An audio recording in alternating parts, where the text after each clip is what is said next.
Hi everyone, and welcome to another video where I'm yapping about fun things I find interesting. But actually today it was one of you friends who asked me to delve a bit deeper into Chinese Lolita fashion, a topic related to my previous video about Chinese fashion on RedNote. Don't worry if you have no idea what I'm talking about. Stay tuned because I'm going to give you a quick rundown on what this alternative fashion style is about.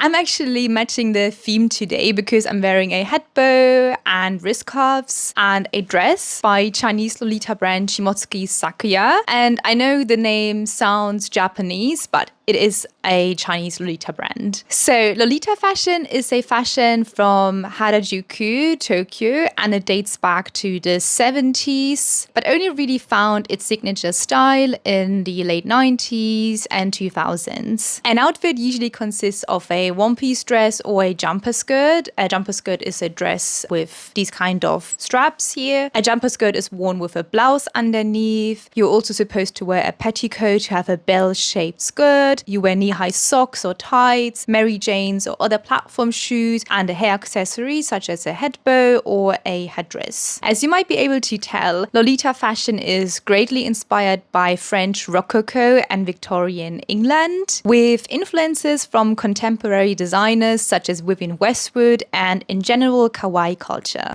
Hey, so this is Editing Stephanie, and I just wanted to make a cut here to let you know that in 2022 I wrote an article for the Com Online. It's much more detailed, and I'm also covering things like Visual Kei and other people that had a big influence on Lolita fashion in general. So if you want to find out more about its history and certain key figures, I would recommend you checking out the link in the description and have a read through the article I wrote. And of course many other articles on the com, because I think it's one of the best resources for Japanese fashion and its history in general. I wrote my uni dissertation on the origin of the name Lolita, so I'm not going to delve deeper into this because I would be yapping for hours. But I just want to say at this point, the name Lolita in Lolita fashion doesn't have anything to do with the Western, more sexual interpretation of that name.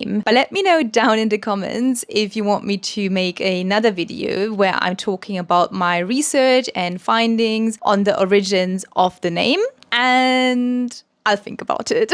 Anyway, Lolita quickly became a cultural phenomenon in Japan, with the fashion having a very strong, dedicated community, several big brands, its own print magazine, the Gothic and Lolita Bible, as well as other publications such as Kara magazine featuring the style, and it was even featured in several movies such as Kamikaze Girls from the early 2000s, as well as other types of media such as manga, with examples being Paradise Kiss or Rosen Maiden. The clothes themselves are anything but fast fashion. The clothes are usually very high quality, very sophisticated and detailed, and produced in lower quantities, resulting in higher prices and a very active second-hand market, especially in Japan, with lots of shops being dedicated just to selling second-hand Lolita clothing. Of course, with the internet and globalization, Lolita fashion has spread all around the globe, with many active communities everywhere. In any major city, there are very active communities organizing meets, tea parties, events, and there are also international brands and indie brands catering to Lolita communities. You might be surprised to hear that Lolita fashion has been around for that long. If you think about it, it really started slowly in the late 70s, found its signature style around the 2000s. So it's been many decades. And whilst the style has changed, trends come and go, the core aesthetic is the same. This is because Lolita fashion can be quite strict in a way, both within the Japanese as well as the international community, with people really following the rules, meaning you need to have a certain silhouette created by a petticoat in order to really call your outfit a Lolita outfit. You need to wear blouses underneath jumper skirts. You need to not show that much skin. You need to make sure to wear a head accessory. There are certain basic elements everyone adheres to ensure that the Lolita core aesthetic remains pretty much the same. Whilst this can sound kinda restrictive, I'd argue, on the other hand, that this also really helped to keep Lolita alive in a sense and really foster some sort of community feeling. So the 90s to 2010s, which are arguably Lolita's peak times, are a long, long time ago now. And as someone who's been into the fashion for over 16 years now, I'm old.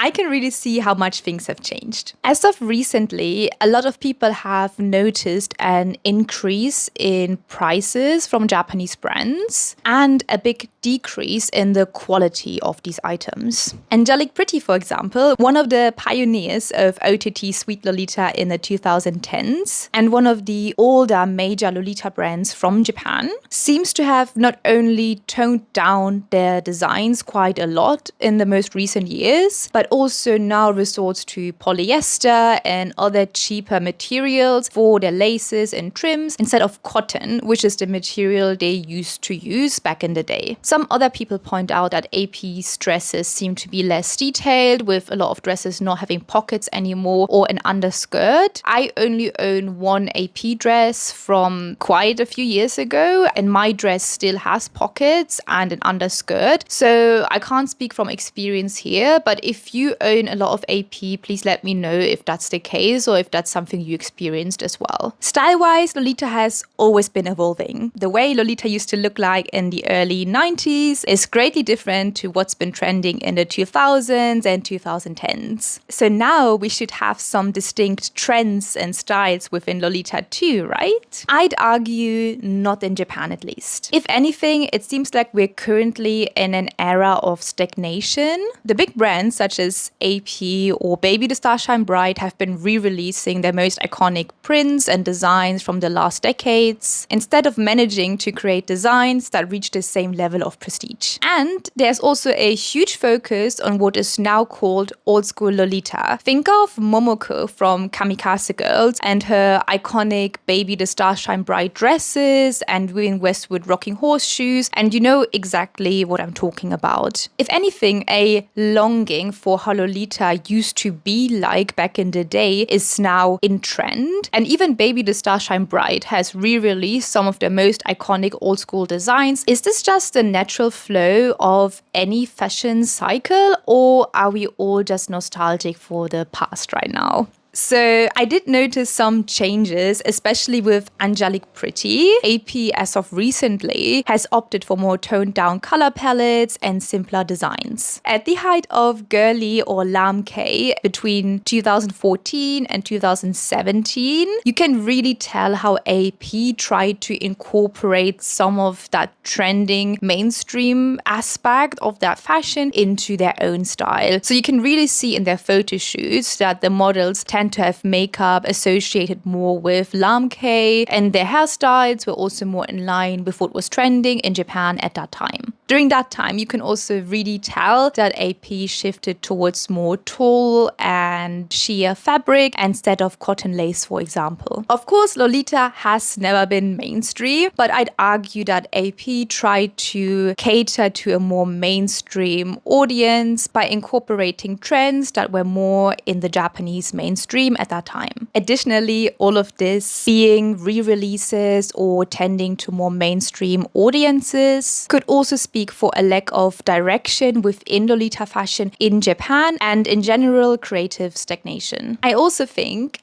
and this is just speculation, that the current global economic crisis must surely have had a big impact on brands as well, considering that it's just safer to re-release items that you know will sell well, especially paired with lower costs if they opt for cheaper fabric, instead of being more innovative and trying out new and creative designs. Adding to my theory of stagnation is that we barely see any new Japanese Lolita models coming up. The ones that are popular right now, for example, Aoki Misako, she's been popular ever since I got into the fashion 15, 16 years ago. They really need to tell me what kind of blood they're drinking in order to stay this young. I need to know.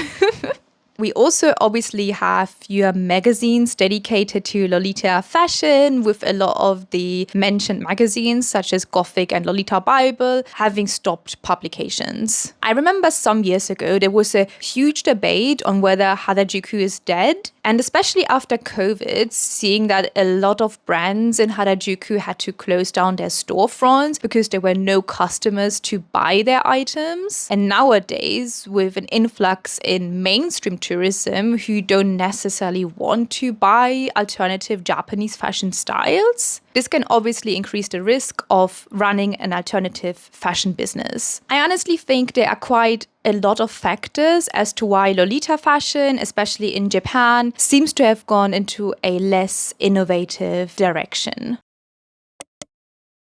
On the other hand, Lolita fashion seems to be exploding in China right now. China makes up about 50% of the global overall Lolita consumption, according to an article I link down below. And before we delve deeper, here are just some amazing examples of some Chinese Lolita fashion brands, such as Strawberry Witch, Infanta, Neo Neo, To Alice. Sorry for butchering any of these names. I probably did. I'm sorry. Lolita came to popularity in China in the 2000s through internet culture and an increase in kawaii culture being spread across the globe. I'd argue that because China has, in a sense, their own internet, Lolita fashion there was really able to develop its own distinct characteristics, as people were able to post their outfits on their own social media platforms that were mainly only accessible to other Chinese netizens. The Lolita community in China even developed their own slang instead of taking slang from the Japanese origins. So I'm not going to try to pronounce these because I would butcher it. So I'm going to just show you the names and explain.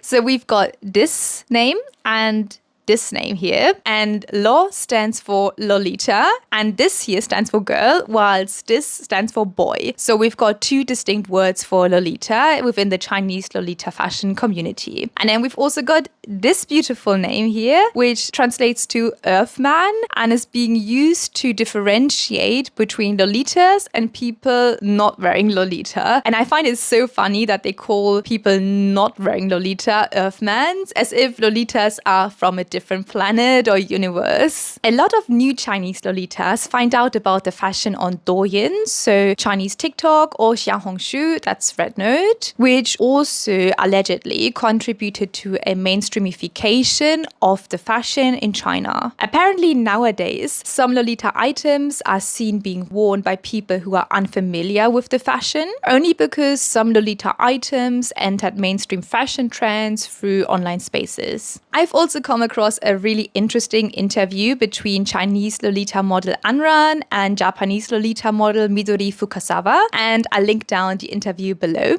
Anran explains that Chinese Lolitas often see Japanese Lolitas as their seniors or big sisters and as a source for inspiration, but not to copy them. In a sense, according to Anran, they see Japanese Lolitas as more traditional, experienced in sticking to the rules, whilst they see themselves on the other side of that. So more unconventional and still learning. I'd argue that this mindset not only enhances creativity by thinking outside of the box and how you want to style a certain outfit, but it also enhances curiosity and a community feeling because you talk to each other to learn from each other and grow. Anran also states, as a Lolita fashion model in China, she often has to bring her own accessories to photo shoots, as many Chinese Lolita brands often only really focus on main pieces or headpieces. This means though that it's up to the wearer to decide how they want to style these main pieces. I do think that this also offers a chance and acceptance towards more individualistic approaches to Lolita fashion and how you want to style them in China, as brands, models, and therefore official imagery don't really necessarily follow the strict rules that are known from Japan. However, Anran also says that whilst a lot of Chinese Lolitas do prefer being comfortable, always sticking to the rules, it is still seen as very favorable if you do stick to the rules. In addition to this very unique Lolita culture in China, there also exists a Lolita fashion magazine called Girlism. And whilst I don't have a copy at hand, I checked out their Instagram and I'm so in awe by all of the beautiful and amazing images they post. The shoots are incredibly beautiful and whimsical, and I really understand why Chinese Lolitas really want to differentiate themselves from regular Earthmen.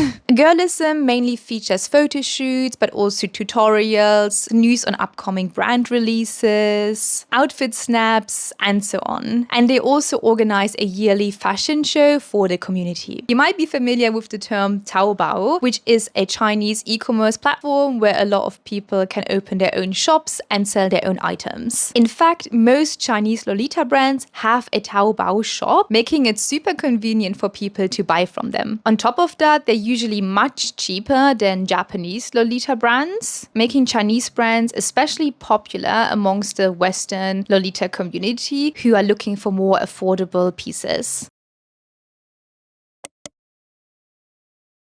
So let's compare some Japanese brands with some Chinese brands. Even if you're not as familiar with the fashion, I do think you can tell the difference in style here. Chinese Lolita Fashion often looks much more experimental and out of the box, and it reminds me much more of princess style and cottagecore, whilst Japanese Lolita Fashion reminds me more of its Rococo and Victorian origins or certain distinct Japanese trends. Personally, Chinese Lolita Fashion has an almost fairy tale-like aesthetic and looks very whimsical to me. The makeup tends to be more doll-like and vibrant, and the hair is often much more styled in unconventional ways. When it comes to the clothes, they typically use different types of fabric, and I definitely see a tendency for less detailed prints, but on the other hand, more variations when it comes to layering, colors, textures, and very interesting cuts. Let me know down in the comments if there's anything that stood out to you that I didn't mention. As we have established before, Lolita fashion in China was able to become popular under very distinct circumstances. Whilst people found out about the fashion after it was already established for some time in Japan, people learned from each other in their own online communities that were mainly only accessible for other Chinese netizens. This most likely made it easier for more local trends to emerge and other trends that resonated more with the Chinese community. We've also learned from Anran that Chinese Lolita fashion has, as of recently, entered more mainstream fashion trends, blurring the line between subculture and the mainstream. This can lead to a higher accessibility of Lolita items, but on the other hand, of Lolitas drawing inspiration from different sources such as mainstream fashion or other types of fashion, hence cultivating their own sense of Lolita style. I found one very interesting Reddit post where users discussed Chinese Lolita fashion, and someone pointed out that Chinese Lolita brands have a much higher focus on photo shoots than, for example, Japanese brands. And that made me think for a second, and I think I agree. Some Chinese Lolita brands have really extravagant photo shoots to promote their latest releases, traveling to places with beautiful scenery, wearing over-the-top stylings. And I wonder if Chinese beauty culture also plays a role in that, especially if you look at all of their flawless, very, very Photoshop faces.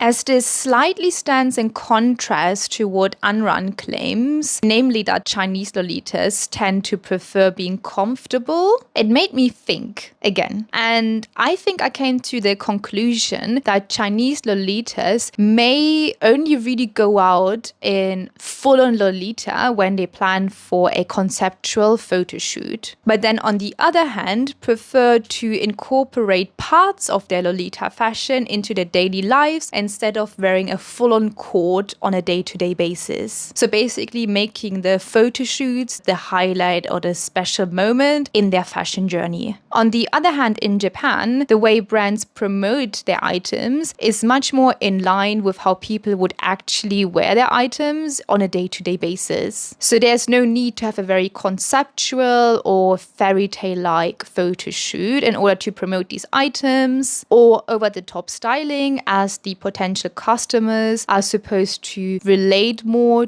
to the imagery that they see. So maybe there is a slight difference in how Lolita is being seen in China and Japan, but this is just my guess, so please take it with a pinch of salt. On top of that, there are plenty of Chinese Lolita brands available on Taobao in different sizes and for more affordable prices. Taobao is not only popular in China, but also amongst the international Lolita community, and I do argue that this probably really helps to keep these brands afloat. Actually, I had a look-see and I did compare the inflation rates of 2023 of China, Japan, and the UK. And Japan had an inflation rate of 3.3, whilst the UK, where I live, of 6.8. Please save us.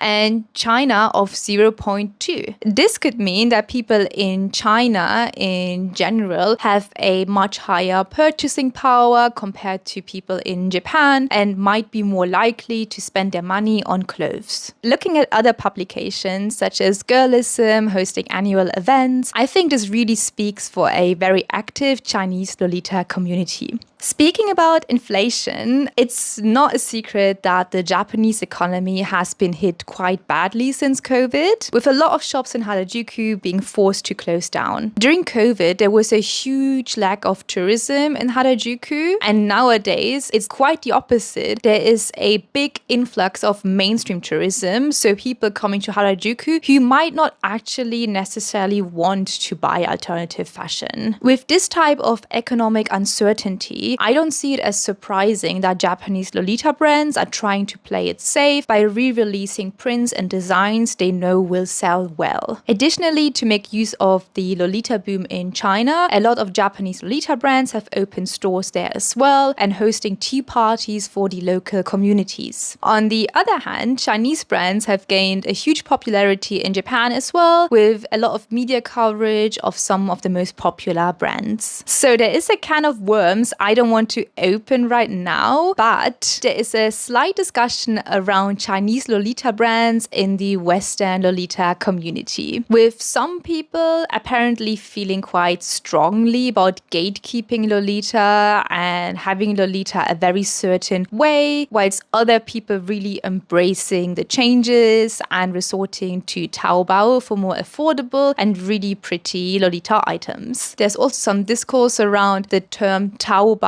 brands and some racist tendencies behind it. So I'm going to link down a very interesting blog post below for you to read. It's super interesting and made me think a lot about that conversation. But on the other hand, Chinese Lolita brands on Taobao are becoming increasingly popular, and I think that really speaks for people wanting more innovative, out of the box and affordable pieces. And unfortunately, Japan is just not the place for that right now.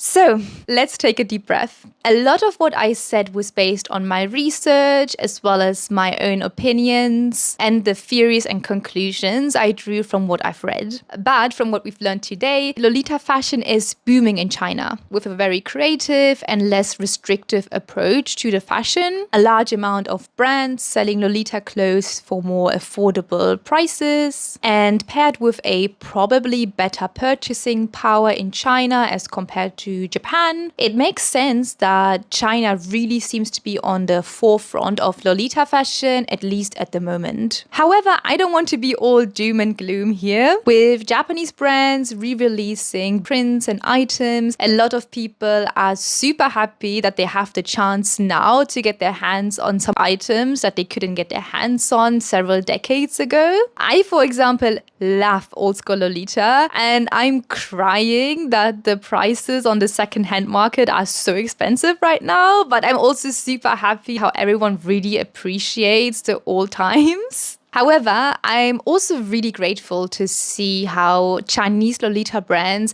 keep pushing the boundaries of what Lolita fashion is. I acknowledge that not everyone is a fan of that, because I do think Lolita has been this strong of a community because of its stricter rules. So obviously when you see Chinese Lolitas not covering their shoulders or opting for more extreme makeup or for very different types of accessories, not everyone will resonate with it. But I'm also so much for change and innovation, because at the end of the day, it is also fashion that needs to be enjoyed on an individual level. And if you decide to wear the fashion the way you want to wear it, then I think that's all that matters. And I'm really happy to see people include their own style into their Lolita outfits. Maybe in a few years, things will change and people will get tired from brands on Taobao and will look for other Lolita brands from other places in the world. But regardless, I don't think we will ever, and